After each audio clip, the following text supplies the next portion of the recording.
So today we are going to learn very important concept of phase rule chapter. Concept of true equilibrium, metastable equilibrium and non-equilibrium, or it is also called as unstable equilibrium. True equilibrium, stable equilibrium, metastable equilibrium and non-equilibrium or unstable equilibrium. These three are the important concepts. So let us understand what is meant by them. So I will draw three diagrams here to understand it. खूप बारकाईने लक्ष द्या, हा concept खूप महत्त्वाचा आहे. ठीक. Imagine this is a U shape part.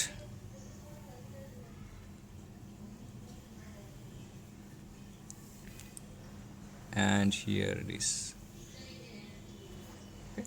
So let us consider this is a figure A, figure B and figure C. Okay, we have three figures. आता इथे मी काय करतो, हे यू शेपचं माझ्याकडे भांडं आहे आणि या भांड्यामध्ये सपोज मी बॉल टाकला. कोणत्याही बाजूने तुम्ही बॉल टाका. So this is a sphere or let us consider a ball. Okay, जर मी बॉल या भांड्यामध्ये टाकला तर काय होईल, या बाजूने भांड्यातून बॉल सोडला तर बॉल इकडे येईल, या बाजूला जाईल, पुन्हा इकडून येईल, या बाजूला येईल अँड बॉल इथेच राहील, तुमच्या सिस्टममध्ये राहील. ओके, या भांड्याच्या बाहेर तो बॉल निघून नाही जाणार या केसमध्ये. ठीक. आता इथे इथून जर बॉल सोडला तर काही वेळासाठी बॉल इथे स्टेबल राहील. इथून जर सोडला तर काही वेळासाठी स्टेबल राहील, पण खूपच वरून सोडला तर काय होईल, हा जम्प करून काय होईल, याच्या बाहेर पडून जाईल. राईट, या केसमध्ये slowly increase the slope here असं दाखवूयात आपण हे.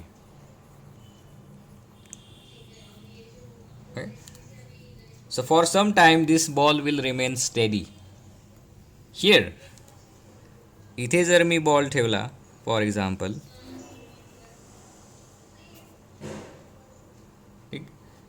थोडं जरी मी याला फोर्स अप्लाय केला, if I apply small force to this ball, what will happen.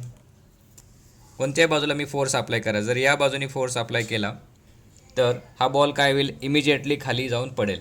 इकडून केला तर इमिजिएटली खाली जाऊन पडेल तो. A slight disturbance, a slight fluctuation will disturb the position of ball, in this case in figure C.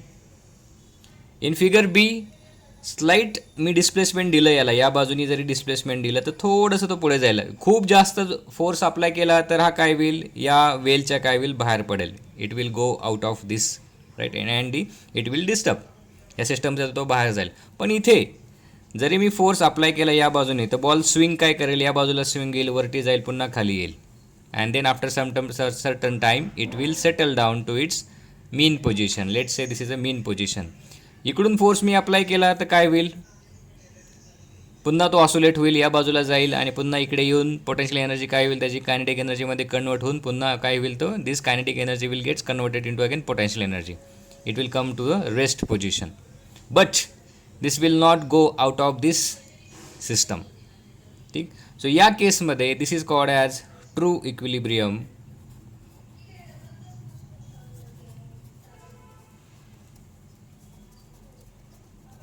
This example is of the true equilibrium.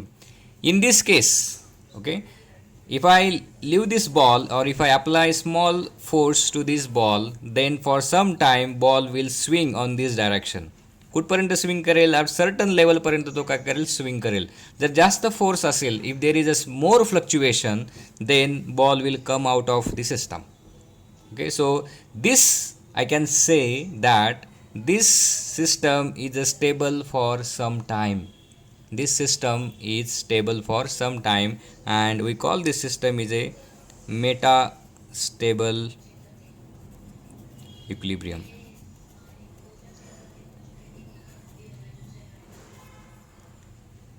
या केसमध्ये okay, छोटं जरी फ्लक्च्युएशन केलं आपण सिस्टममध्ये, आता फ्लक्च्युएशन कुठलं असू शकतं, physical fluctuation, mechanical fluctuation, electrical fluctuation, gravitational fluctuation, potential fluctuation, all these fluctuations. Okay, fluctuation म्हणजे डिस्टर्बन्स किंवा आपण आपल्या भाषेत म्हणूयात की फोर्स अप्लाय केला आपण.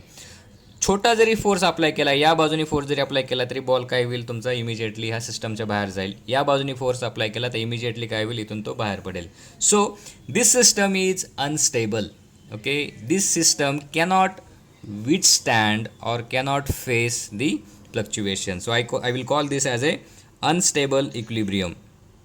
Unstable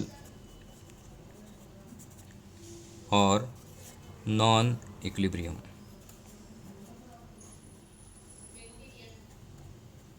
Unstable or it is called as the non-equilibrium. Okay, पुन्हा एकदा बघा, बारकाईने बघा. Okay, this is the system, U shape system. आणि या सिस्टममध्ये मी काय केलं, इथून जर मी बॉल सोडला, ठीक, if I release the ball from this distance, काय होईल, बॉल हा खाली येईल. खाली आल्यानंतर घरंगळत खाली येईल, पुन्हा वरती जाईल, राईट, या पोझिशनपर्यंत येईल. इथून पुन्हा काय होईल, तो रिव्हर्स वेने जाईल, इथपर्यंत येईल आणि पुन्हा काही वेळाने काय होईल, स्लो स्लो स्लो स्लो जात पुन्हा हा स्टेबल होईल. ओके, नाव आणि ॲट द एंड काय होईल, पुन्हा हा काय होईल, एका स्टेबल पोझिशनला जाऊन थांबेल. And we call this position as a equilibrium position. Okay, we call this position as a equilibrium position.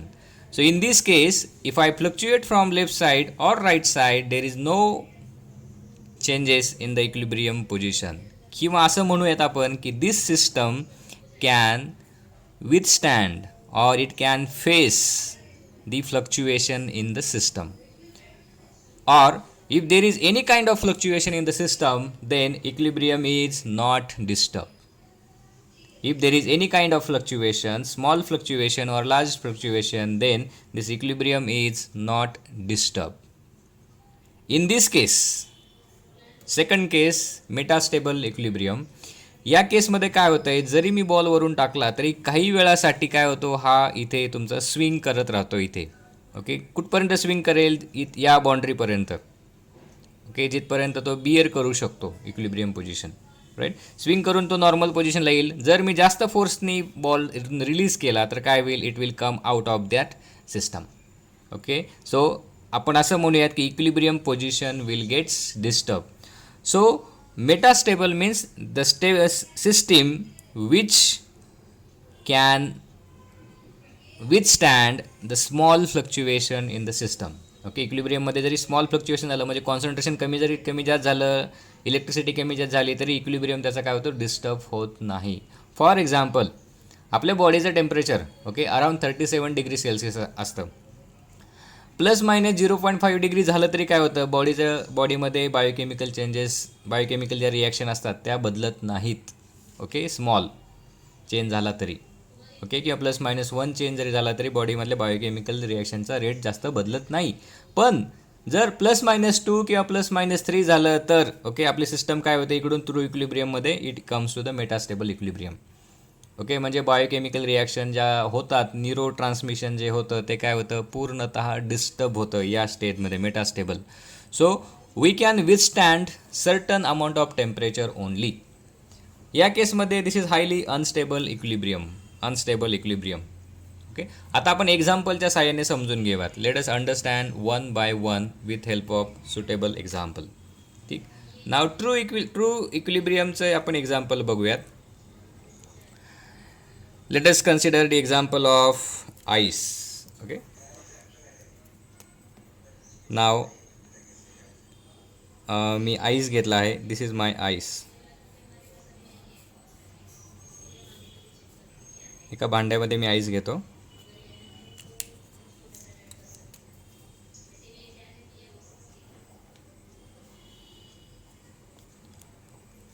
So I have taken the ice in a pot.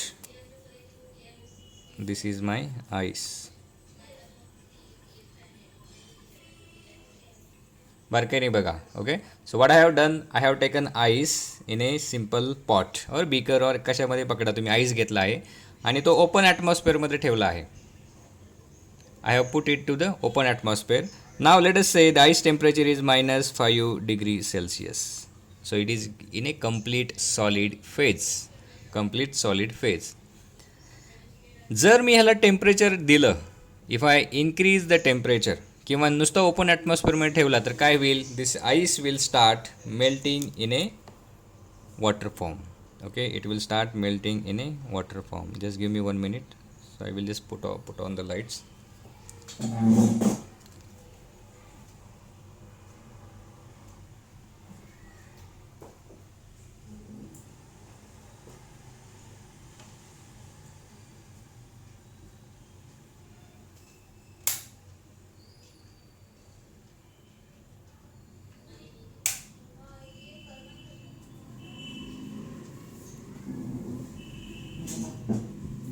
Yes. So जसं टेम्परेचर वाढेल तसं काय होईल, हा जो सॉलिड आईस आहे this will melt. Okay, so it will melt in liquid.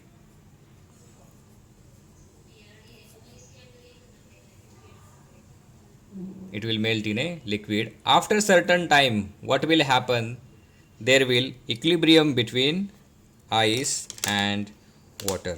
Okay, there will be the equilibrium between ice and water किंवा liquid म्हणूयात or water म्हणूयात नुसतं. So there will be the equilibrium.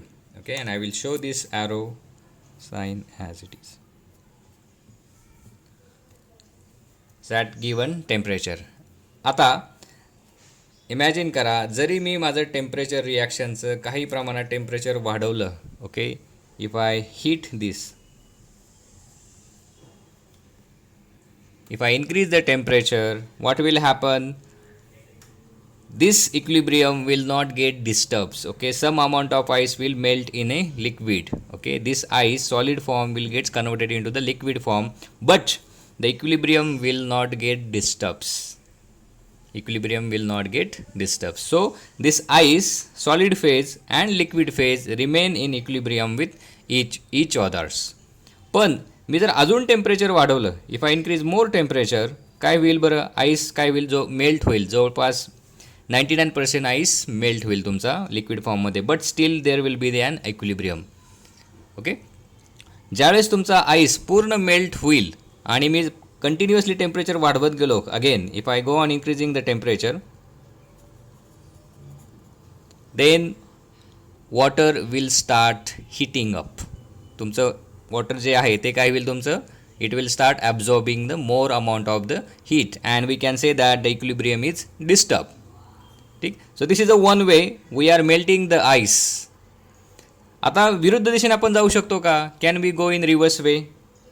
Now you go on decreasing the temperature of the liquid, you go on decreasing the temperature of the liquid. At some time ice will start producing. 0 डिग्रीचे तुम्ही खाली आल्यानंतर काय होईल, पुन्हा तुमचं ice तयार होईल and at that point there will again equilibrium will reestablish. Ice and water will reestablish. कुठपर्यंत तो इक्विलिब्रियम सेटल राहील, कुठपर्यंत तो इक्विलिब्रियम डेव्हलप राहील, जोपर्यंत कंप्लीट लिक्विड आईसमध्ये कन्वर्ट होत नाही तोपर्यंत काय होईल, हा जो इक्विलिब्रियम आहे हा डिस्टर्ब होणार नाही. There will be no disturbance in the equilibrium. Okay, so we can say that ice and water, so we can achieve the equilibrium in this direction, ice to water, as well as we can achieve equilibrium in reverse way, water to ice.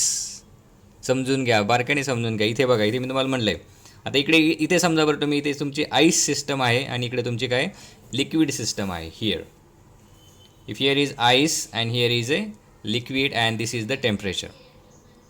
Okay, if I change the temperature then equilibrium will not disturb. तुमचं काय होईल, equilibrium नेहमी या पोझिशनला तुमचा राहील. कोणत्या बाजून टेम्परेचर तुम्ही इकडून टेम्परेचर तुम्ही वाढवत नेलं आणि इकडून तुम्ही टेम्परेचर कमी जरी करत आलं तरी तुमच्या काय होईल, इक्विलिब्रियम सेटअप राहील at certain point. So if you are able to achieve equilibrium in both the direction, ice to water or water to ice, ice to water कसा achieve राहू शकतो equilibrium, by increasing the temperature, आणि water to ice equilibrium कसा setup होईल, by decreasing the temperature. So in this way this equilibrium form is called as a true equilibrium, or it is also called as a stable equilibrium. It is also called as a stable equilibrium. Now let us take the second example, is a metastable equilibrium. Metastable मध्ये आपण काय सांगितलं होतं, right? So this system can bear small fluctuation. Okay, it can withstand the small fluctuation in the system. Now example आपण घेऊयात, similar example घेऊयात समजण्यासाठी. Okay, let us take same beaker आणि याच्यामध्ये मी काय केलेलं आहे, I have taken the water.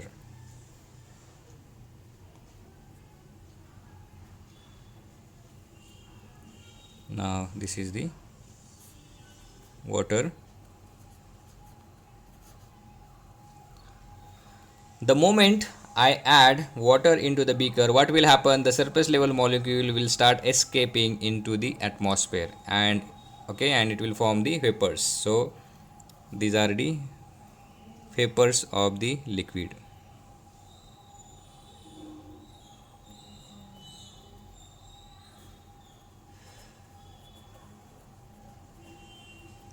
These are the vapors of the liquids.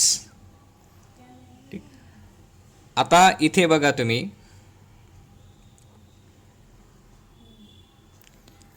जर मी टेम्परेचर कमी करत गेलो, if I go on decreasing the temperature,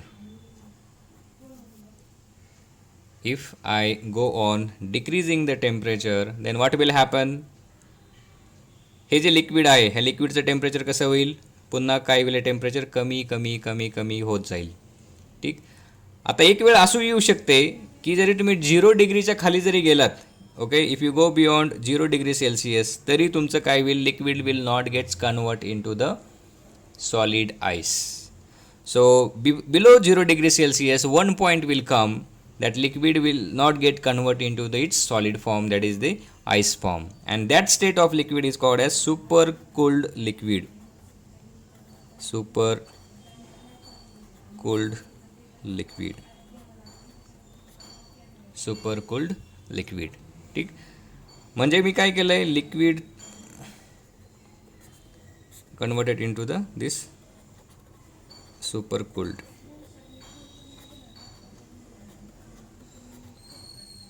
या केसमध्ये, राईट. आता जर माझ्याकडे आईस असता, if I have ice and if I go on heating the ice, then this ice will not get converted into the super cooled liquid, super cooled state, right? So this will not get converted into the super cooled state. आणि या केसमध्ये आपण असंही म्हणू शकत नाही आईसला की it is, we cannot say that it is a super heated ice. Super heated ice we cannot say that. ठीक.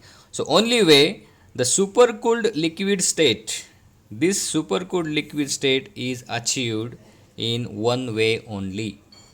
Super cooled liquid state is achieved in a one way only, that is the liquid to super cooled liquid, but not ice to super cooled liquid. ठीक. जर तुमचा ice हा -5 डिग्रीच्या आसपास तुमचा ice तयार होतो, जसं तुम्ही 0 डिग्रीकडे याल तसा सगळा आईस तुमचा काय होतो, लिक्विड स्टेटमध्ये कन्वर्ट होत जातो. आणि 0 डिग्री नंतर तुमचा आईस पूर्णतः लिक्विड स्टेटमध्येच राहतो, जर तुम्ही आईसकडून मेल्ट करत करत गेला तर. पण it is possible that you can decrease the temperature of water below 10 degree Celsius at given pressure. Then if you reach below the 0 degree Celsius, your liquid will not get converted into the ice, it will get converted into the super cooled liquid, super cooled liquids. Okay, हे समजून घ्या. Okay, try to understand this concepts. ठीक. आता तिसरी जी stage आहे त्याला आपण काय म्हटलं इथे, unstable equilibrium. We have called it is a unstable equilibrium, और it is called as non stable equilibrium. ठीक. आता for example let us consider a saturated solution of NaCl. ठीक. So let us say this is a liquid.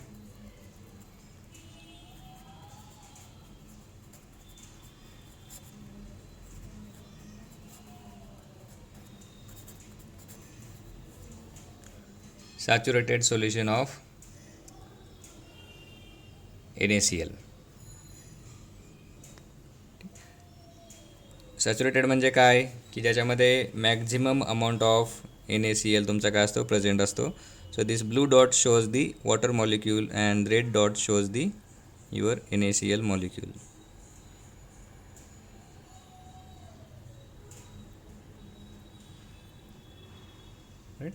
So let's say this red dot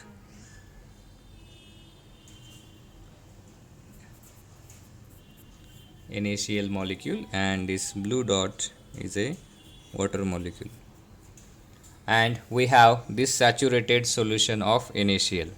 आता या केसमध्ये if I add further amount of NaCl into the solution, then या saturated सोल्युशनमध्ये जर मी अजून NaCl add केलं, बाहेरून external addition केली NaClची, तर काय होईल? Precipitation will takes place. Immediately all the NaCl molecule will start precipitating. Remember precipitation principles. लॅबमध्ये आपण काय करतो? सोल्युशनला कॉन्सन्ट्रेट करतो. कॉन्सन्ट्रेट करतो म्हणजे काय? एक्सेस सॉल्वंटातलं बाहेर काढतो, म्हणजेच काय करतो? त्या सोल्युशनला आपण सॅच्युरेट करतो, right?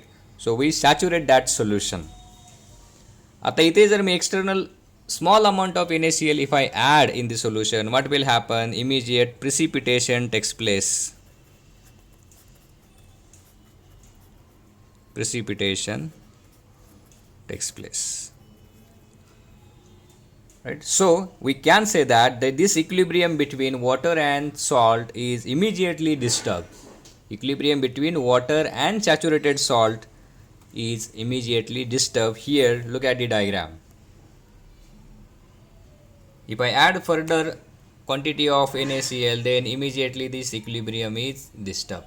Immediately equilibrium is disturbed, right? So, let us summarize this concept. So, true equilibrium, metastable equilibrium, and non-equilibrium. These are the three fundamental concepts. Okay? So, figure A represent the true equilibrium, figure B represent the metastable equilibrium, and figure C represents the unstable equilibrium. This figure, right? True equilibrium मध्ये काय होतं? Even there is a small fluctuation in the system, equilibrium is not disturbed. This system can withstand fluctuation in the equilibrium state, fluctuation of temperature, fluctuation of pressure, concentration, etc. Okay, so this equilibrium state is not at all disturbed. Metastable equilibrium, this system can withstand small fluctuation up to certain limits only. Metastable equilibrium, it can withstand small fluctuation up to certain limits only. And here, the unstable equilibrium system cannot withstand any small fluctuation. System cannot withstand any small fluctuation. ठीक? आता for example, हा pen आहे. Okay? So let us take the another example. Steady राहील असं. Let us take, okay, this is a marker pen. I will use a plain paper. Okay. So this is a plane, right? जर मी याला disturb केलं, immediate disturb केलं, छोटं जरी disturb केलं तरी काय होईल? तो इमिजिएटली हा पडेल, right? This is a metastable, this is a unstable equilibrium. Okay, ह्याची जी पोझिशन होती, इक्विलिब्रियम पोझिशन होती, ती काय झाली? Immediate position. स्मॉल जरी प्रेशर अप्लाय केला त्यांनी काय झाली? ही पोझिशन डिस्टर्ब झाली. So I can say that this is a example of unstable equilibrium or any non-equilibrium state.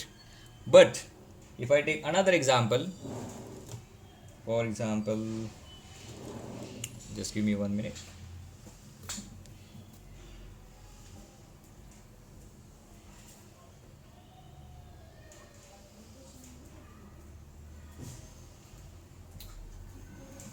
Now let us take this example of, this is a small bottle. Okay, so he bottle आहे, याला मी थोडं fluctuation दिलं तरी काय होईल? बघा, थोडं fluctuation दिलं आहे, पुन्हा ती त्याच्या जागेवरती येते. I will remove the camera and I will show you in detail. ठीक, लेट अस सी. आता इथे बघा, याला मी थोडं जरी फ्लक्च्युएशन दिलं, काय झालं? पुन्हा तो त्याच्या जागेवरती येतो. This is a metastable. So up to certain limit it can विस्टँड दी चेंजेस, इक्विलिब्रियम. ही झाली त्याची इक्विलिब्रियम पोज. थोडं फ्लक्च्युएशन या बाजूने केलं तरी तो विस्टँड राहतोय, इकडून केलं तरी तो काय करतोय? सस्टेन राहतोय. पण एका लिमिटच्या मध्ये नेल्यानंतर, ओके, तुमचा इक्विलिब्रियम काय होतं? इथे इक्विलिब्रियम युअर डिस्टर्ब्स. पेनाच्या बाबतीत काय झालं होतं? इथे बघा, this was the example of your pen. ठीक, If I give small fluctuation, immediately equilibrium is disturbed. Immediately equilibrium is disturbed. So understood? Unstable equilibrium, non-stable equilibrium, and the metastable equilibrium, and the true equilibrium. These three concepts today we learn. Okay. आता याच्यामध्ये काही doubts असतील तर तुम्ही मला हे doubts विचारू शकता. I will stop the recording now.